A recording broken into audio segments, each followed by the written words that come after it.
Good morning, students. I am MRK. We are going to see plus 1 mathematics chapter 1 example sum பார்த்துட்டு இருக்கோம். Very important sum for public. Okay, example 1.22 question என்ன கேட்டிருக்கோம்னா find the domain அப்படின்னு கேட்டு ஒரு function கொடுத்துருக்கு. ஓகேங்களா? Right. இப்போ நீங்கள் வந்து இதே மாதிரி சம்மு எக்ஸசைஸ்லேயும் இருக்கும், சைன் தீட்டாக்கு இருக்கும். ஓகேங்களா? Trigonometry function f of x equal to ஆன்சருக்கு வந்துட்டேன் 1/1 - 2 காஸ் எக்ஸ் அப்படின்ற கணக்குக்கு டொமைன் என்னன்னு கேட்டிருக்கு. இதே மாதிரி சைனுக்கு ஒன்று இருக்கும், பார்த்துக்க. ரெண்டு ரிலேட்டடாக செஞ்சுவார். 4 சம் இருக்கும், 2 sum domain, 2 sum range. Okay, இப்போ வந்து இதில் டொமைன் கேட்டாலே எக்ஸ் வேல்யூ கண்டுபிடிக்கணும். நம்ம கண்டுபிடிக்க வேண்டியது என்னது? எக்ஸ். அதான் அர்த்தம், இன்புட் அப்படின்னு அர்த்தம். என்ன கொடுக்கலாம் அப்படின்ட்டு, இதுதான் டொமைன். அதனால் மைண்டில் ஏற்றிக்கோ. ரைட். அதே மாதிரி ஜென்ரலாக தெரியணும். ஜென்ரல் சொல்யூஷன் வந்து sine theta equal to sine alpha அப்படின்னா theta equal to -1 whole power n pi plus alpha, plus alpha. Next cos theta equal to cos alpha அப்படின்னா இதே மைண்டில் ஏற்றிக்கிட்டால் தான் செய்ய முடியும். Theta equal to 2n pi plus or minus, சரி புரியுதா? 2n pi plus or minus alpha அப்படின்னு அர்த்தம். இது தெரிஞ்சால் தான் நம்ம இங்கே அப்ளை பண்ண முடியும். சரிங்களா? ரைட். இப்போ நெக்ஸ்ட்டு என்ன செய்கிறோம் அப்படின்ட்டு பாரு. கீழே உள்ளதை வந்து 1 - 2 காஸ் எக்ஸ்ன்னு எடுத்துகிட்டு வர்றேன், equal to 0. -2 cos x equal to -1. இங்கிட்டு வந்தால் ரெண்டு மைனஸை கேன்சல் பண்ணிடு. 2 cos x equal to 1. Cos x equal to 1/2. Cos x is equal to cos டிகிரியில் வரிசையில் 1/2ன்ற ஆன்சர் எந்த டிகிரிக்கு வரும் அப்படின்னா சைன் 30க்கும் காஸ் 60க்கும். காஸ் 60 மீன் π/3 அப்படின்னு அர்த்தம். அப்போ எக்ஸ் இஸ் ஈக்குவல்ட்டுன்னு எழுதையில் பார்த்து பொறுமையாக எழுதணும். இதை வேணால் ஆல்ஃபான்னு எழுதிக்கிட்டு அப்புறம் மாற்றிக்கலாம். இல்லைன்னா இந்த ஜென்ரல் சொல்யூஷன் எழுதுகிற மாதிரி எழுதணும். என்ன எழுதணும்? 2n pi plus or minus alpha அப்படின்னு அர்த்தம். சரியா சொல்கிறது? இதுதான் ஜென்ரல் சொல்யூஷன். வேணால் இங்கனக்குள்ளே நீ எழுதிக்க. ஆல்ஃபா ஈக்குவல் டு π/3 அப்படின்னு அர்த்தம். இந்த π/3 எழுதியிருக்கேன் தனியாக. ஓகேயா? இப்போ எக்ஸ் ஈக்குவல் டு, இதுதான் ஜென்ரல் சொல்யூஷன். இதுக்கு எழுதியில் x equal to 2n pi plus or minus π/3. இது வந்து ஆன்சர் கிடையாது. இது வந்து போடக்கூடாது அப்படின்னு அர்த்தம். எந்த இடத்துல? இந்த எக்ஸுக்கு பதிலாக இந்த வேல்யூ ஃபுல்லாக π/3 போடக்கூடாது. ஏன் π/3 போடக்கூடாதுன்னா, அப்போ 1/ன்னு போட்டினா 1/1 - 2 காஸ் π/6ன்னு வச்சு π/3ன்னு வச்சுக்கோவேன். இது என்ன டிகிரி? 1/1 - 2 cos 60 degree. காஸ் 60 அப்படின்னா 1/1 - 2 1/2ன்னு வந்துடும். அடிச்சிட்டோம்னா 1/1 - 1 வந்துடும். 1 என்ன வந்துடும்? 0 வந்துடும். என்ன வந்துடும்? Not define. அப்போ இந்த நம்பரை போடக்கூடாதுன்னு அர்த்தம். அதை தவிர மற்றெல்லாம் போடலாம் அப்படின்னு தான். அதுக்காண்டி இந்த π/3 மட்டும்தான் கிடையாது, அதனுடைய இது இருக்கும் பாரு, ஆங்கிள்ஸ், ஆங்கிள்ஸ்னு சொல்லுவோம்ல, அது ஃபுல்லாக சொல்கிற. புரியுதா உனக்கு? இதே மாதிரி π/3ன்ற டிகிரிக்கு மாதிரி 1/2 ஆன்சர் வந்த மாதிரி 60க்கு வந்த மாதிரி வெவ்வேறு சம்முக்கு வரும். சரிங்களா? அதை வந்து இந்த இங்கனக்குள்ளே n பிலாங்ஸ் டு இசட்னு போட்டு பார்த்தீங்கன்னா கிடைக்கும். இங்கே எண்ணுக்கு 1 போட்டோம்னா 2π ப்ளஸ் ஆர் மைனஸ் π/3 அப்படின்னு அர்த்தம். அந்த மாதிரி ஓடியாரும். சரியா? ரைட். தேர்ஃபோர் டொமைன் சொல்லி எழுதையில் ரியல் நம்பர்ஸில் இதுதான் முக்கியம். எக்ஸப்ட் அப்படின்னு எழுதி இந்த ஆன்சர் எழுதணும். இதை மட்டும் போடக்கூடாது, மற்ற எல்லாமே போட்டுக்கலாம். n பிலாங்ஸ் டு இசட், இதுதான் ஆன்சர். புரியுதா சொல்கிறது? ஏன்னா அதை தவிர அப்படின்னா இந்த ரியல் நம்பரில் இந்த ஆர் எக்ஸப்ட்னு எழுதியிருக்கோம்ல, இதை தவிர எந்த நம்பர் வேணாலும் ரியல் நம்பரில் போட்டுக்கலாம் ஆன்சர். அதுதான் அவனுக்கு எக்ஸுக்கு வேல்யூக்கு ஆன்சர் கிடைக்கும் இந்த ஃபங்க்ஷனுக்கு. இந்த ஜென்ரல் சொல்யூஷன் இருக்குல்ல, இதில் போய் எண்ணுக்கு போல் 1 போட்டு ஒரு டிகிரி கிடைக்கும்ல, அதை கொண்டு இதில் போடக்கூடாது, போட்டால் ஆன்சர் கிடைக்காது. அதனால் நாற்று வச்சுக்க. இந்த ஆர் மைனஸ்ன்னு போட்டு கண்டிப்பாக எழுதணும். இதை தூக்கி ஆன்சர் எழுதிடாத. ஆர் எக்ஸப்ட் அப்படின்னு சொல்லி எழுதணும். இந்த இது ஆன்சர் கிடையாது. இதை வந்து போடக்கூடாதுன்னு அர்த்தம். இதில் போடக்கூடாது, எக்ஸுக்கு பதிலாக இதனுடைய வகையராப்பெலாம் போடக்கூடாது. π/3 நெக்ஸ்ட்டு 1 போட்டால் 1 வரும்ல, அது ஆட் பண்ணி மைனஸ் பண்ண ஒரு ஆன்சர் கிடைக்கும்ல, அந்த டிகிரி அப்படி அதெல்லாம் போடக்கூடாது. ஆங்கிள்ஸ் எல்லாமே சேர்ந்ததை போடக்கூடாது. புரியுதா? ஏன்னா அதுக்குள்ளே நாட் டிஃபைன் ஆயிரும். அதனால் கணக்கு வரையறுக்கப்பட இயலாது அப்படின்ட்டு வந்துடும். ஸோ ப்ளீஸ் கேர்ஃபுல்லாக படிச்சுக்கோ. ரொம்ப ரொம்ப ரொம்ப ரொம்ப ரொம்ப இம்பார்ட்டன்ட் சம்டா தம்பி. Very very very very important some.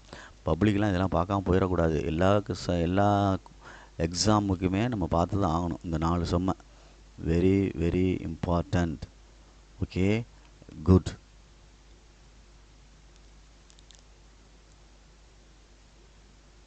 Next example 1.23. Next important. ரெண்டையும் சேர்த்தே செஞ்சிடுறேன். Very very important. இதில் தம்பி ரேஞ்ச் கேட்டிருக்கு. ஃபங்க்ஷன் வந்து f of x equal to 1/1 minus 3 cos x. இந்த மாதிரி ரேஞ்சு கேட்டால் ஆன்சர் அவுட்புட் என்ன கிடைக்கும் அப்படின்ற மாதிரி ஒய் கண்டுபிடிக்கிற மாதிரி f of x கண்டுபிடிக்கிற மாதிரி அவுட்புட் கண்டுபிடிக்கிறது. இந்த சம் அப்படியே கொண்டு வரணும் 2 இன்டர்வல் இடையில. சரி, நம்மளுக்கு ஆர்டினரியாக வந்து சைனுக்கும் காசுக்கும் ரேஞ்ச் அப்படின்றது வந்து இந்த படம் போடையில் இப்படி மேலே போயிட்டு இப்படி கீழே இறங்கும்ல, இதுதான் ரேஞ்ச். இதுதான் ரேஞ்ச். இது 1, இது என்ன 1 -1. காசு வந்து இப்படி வரும். இது சைன் கிராஃப் மேலே உள்ளது, இது சைன் கிராஃப். இதுதான் காஸ் கிராஃப். இது 1லேருந்து ஆரம்பிக்கும். இந்த நேர கீழே இங்கே முடியல, என்ன முடியும் -1ல் வரும். சரியா சொல்கிறது? அப்போ மேலே அப்பில் போகையில் +1 வரைக்கும், டவுனில் போகையில் -1 வரைக்கும் தான் கிடைக்கும். அதனால தான் -1 to +1 வரைக்கும் தான் ரேஞ்ச் அப்படின்னு சொல்லுவாங்க இந்த கணக்குக்கு. 1 - 3 cos x கணக்குக்கு. சைனுக்கும் அதே தான். சைனுக்கும் இதே மாதிரி தான் எடுக்கணும். எக்ஸசைஸில் இருக்குது, எக்ஸசைஸில் பார்த்து செஞ்சுக்கோ. இப்போ cos x எடுத்துட்டேன். இப்போ ஃபஸ்ட்டு 3ஆல் மல்டிப்ளை பண்ணுவோம். 3ஆல் மல்டிப்ளை பண்ணுறோம்னா -3 மல்டிப்ளை பண்ணால் 3 cos x less than or equal to 3. Next 1 add பண்ணுறேன். ஆட் 1 ஆட் பண்ணுறோம் அப்படின்னா 1 - 3 less than or equal to சரியான்னு பார்த்துக்கோ. ஆட் பண்ணோம்னா சரியாக வருமா? இங்கே வந்து என்ன ஆகுது, தப்பாக வருதுல்ல உனக்கு, -3ன்னு வரும். அப்போ மைனஸால் மல்டிப்ளை பண்ணிக்கிறோமா, மைனஸால் என்ன செஞ்சுக்கிறோம், -3ஆல் மல்டிப்ளை பண்ணிக்கிறோமா. ஏன்னா உனக்கு வந்து இதாயிரும், தப்பாயிரும் கணக்கு. அந்த -3ன்னு வருவார் முன்னாடி. அப்போ இங்கனக்குள்ளே இந்த இடத்துல வேணால் -3ஆல் மல்டிப்ளை பண்ணிக்கோ. மல்டிப்ளை -3ஆல் மல்டிப்ளை பண்ணோம்னா எனக்கு முன்னாடி -3 இருக்குவார், +3 ஆயிரும். இந்த இனிக்குவாலிட்டி சேஞ்ச் ஆயிரும்டா தம்பி.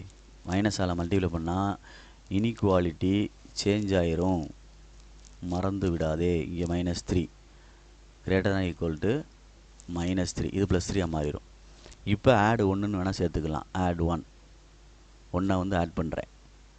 சரியா, கூட்டுறேன். அப்போ 1 + 3 greater than equal to -1. இதில் சேர்த்துட்டேன் 1. 3 cos x greater than equal to 1 - 3 add பண்ணியிருக்கேன். இது 4 ஆயிரும். greater than equal to 1 - 3 cos xன்னு ஆயிரும். greater than equal to 1 - 3னா என்ன வந்துடும், -2ன்னு வந்துடும். -2 டேக்கிங் ரெசிப்ரோக்கல்னு எடுத்தோம்னா மொத்தமாக 1/4 1/-2 less than or equal to change ஆயிரும். எது இனிக்குவாலிட்டி.